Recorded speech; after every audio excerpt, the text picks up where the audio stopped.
Narsingi PS పరిధిలో ఒక అమ్మాయి ఇచ్చిన కంప్లైంట్ మీద విచారణ జరుగుతూ ఉంటే, ఇన్వెస్టిగేషన్ జరుగుతూ ఉంటే ఆ క్రమంలో అక్యూజ్డ్ సంపత్ వినయ్ అని చెప్పేసి అతన్ని అప్రహెండ్ చేయడం జరిగింది.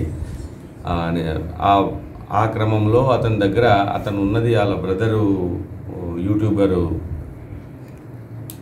పేరు షణ్ముఖ్ అని వాళ్ళ ఇంట్లో ఉండడం చెప్పి తెలిస్తే అక్కడ పోయి అప్రహెండ్ చేయడం జరిగింది. అప్రహెన్షన్ క్రమంలో అతని దగ్గర ఈ అఫెన్స్ కన్ఫెషన్ చేస్తూ అతని దగ్గర కూడా వేరే దాంట్లో కొంత గాంజా దొరకడం జరిగింది.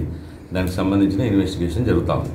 అంటే అమ్మాయి ఏమని కంప్లైంట్ ఇచ్చేసి, అమ్మాయి తనను పెళ్లి చేసుకుంటాను అని చెప్పేసి నమ్మించి తనను ఉపయోగించుకొని తర్వాత వదిలేసి వేరే అమ్మాయిని పెళ్లి చేసుకున్నాడు అనే దాని మీద బేసిక్ కంప్లైంట్.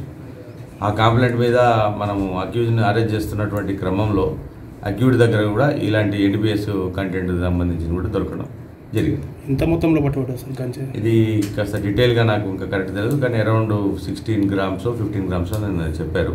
అది ఇన్వెస్టిగేటింగ్ ఆఫీసర్కి ప్రాపర్గా తెలుసు. అది మీరు ఏమన్నా ఫర్దర్ కూడా ఇన్వెస్టిగేషన్ ఆఫీసర్ కంప్లీట్ అయిన తర్వాత మీకు చెప్తాను. అలాగే వాళ్ళ బ్రదర్ మీద ఎలాంటి చర్యలు తీసుకున్నారు? చట్టపరమైన చర్యలు తీసుకోవడం జరుగుతుంది. అట్లా ఉండదు. అది మీరు ఇప్పుడు జస్ట్ బ్రీఫ్ ఏంటంటే ఎఫ్ఐఆర్ రిజిస్టర్ అవుతుంది. ఆ ఎఫ్ఐఆర్ రిజిస్టర్ అయిన దాని ప్రకారంగా ఇన్వెస్టిగేషన్ ప్రొసీడింగ్లో భాగంగా అప్రహెన్షన్స్ అవుతాయి. వాళ్ళ కన్ఫెషన్స్ బేస్ అయ్యో లేకపోతే రికవరీస్ బేస్ అయ్యి ఫర్దర్ సెక్షన్స్ యాడ్ అవుతాయి.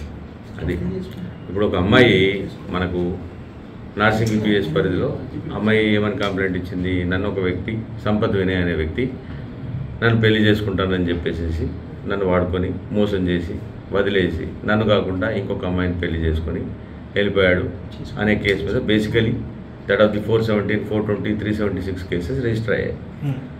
ఆ ఇన్వెస్టిగేషన్ క్రమంలో భాగంగా అట్టి వ్యక్తి ఒక ప్రాంతంలో ఉన్నాడని చెప్పి తెలిసి ఇన్వెస్టిగేటింగ్ ఆఫీసర్ అక్కడికి వెళ్ళగా ఆ క్రమంలో అతని దగ్గర కొంత గాంజా కూడా ఉన్నట్టు తెలిసింది.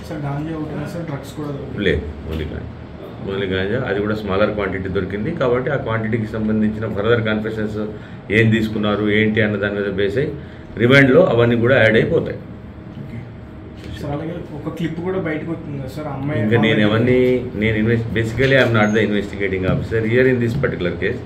ఈ కేసుకి సంబంధించిన ఇన్వెస్టిగేటింగ్ ఆఫీసర్ దగ్గర నుంచి ఇంకా ఫీడ్బ్యాక్ తీసుకోవాలి. ఫర్దర్గా ఏదైతే క్రిమినల్ కంటెంట్ వస్తుందో ఆ కంటెంట్కి సంబంధించిన సెక్షన్స్ యాడ్ అయ్యి ఎవరైనా అక్యూజ్డ్ జైలుకి వెళ్తారు. ఒకవేళ బెయిలబుల్ సెక్షన్స్ ఉన్నాయనుకోండి, 41 ఇచ్చే సెక్షన్స్ అయితే 41 ఇస్తారు.